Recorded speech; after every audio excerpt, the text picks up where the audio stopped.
सन 2022 के शुरू में भारत सरकार ने अग्निवीर योजना शुरू करी थी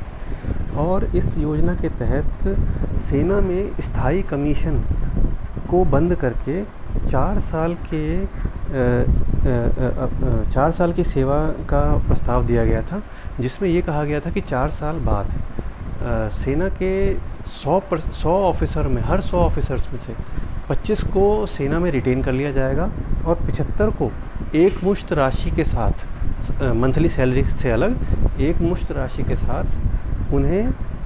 आज़ाद कर दिया जाएगा, उन्हें रिटेन नहीं किया जाएगा और फिर वो अपनी इसी कम उम्र में सरकारी नौकरियां,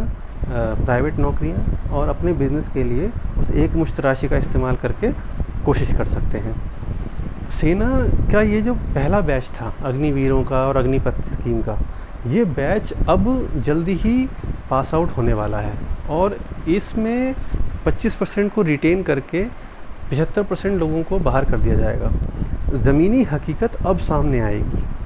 कि ये जो 75% लोग अब कहीं ना कहीं सेना की नौकरी से फ्री हो जाएंगे, वो किस तरह से ज़िंदगी के नए पड़ाव को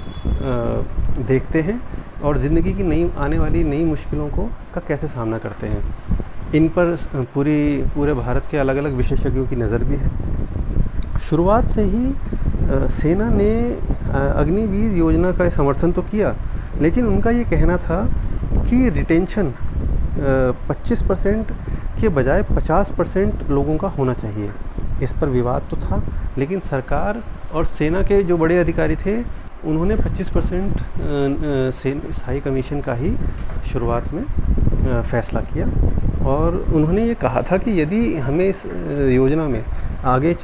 के सालों में कोई भी कमी नज़र आती है तो हम धीरे धीरे रिटेंशन को बढ़ा के 40% तक भी कर सकते हैं। तो देखते हैं आगे किस तरह से ये योजना ये योजना असर करती है और भारत के सैनिक और भारत के जो ट्रेंड सेना में काम कर चुके लोग हैं, ये किस तरह से अपनी नई पारी की शुरुआत करते हैं और सेना को मिलने वाले अलग अलग फीडबैक से सेना किस तरह से इस योजना को आगे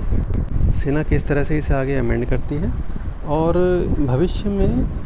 किस तरह से इस योजना को बदला जाता है या बदला जाएगा भी या नहीं। जय हिंद, जय भारत।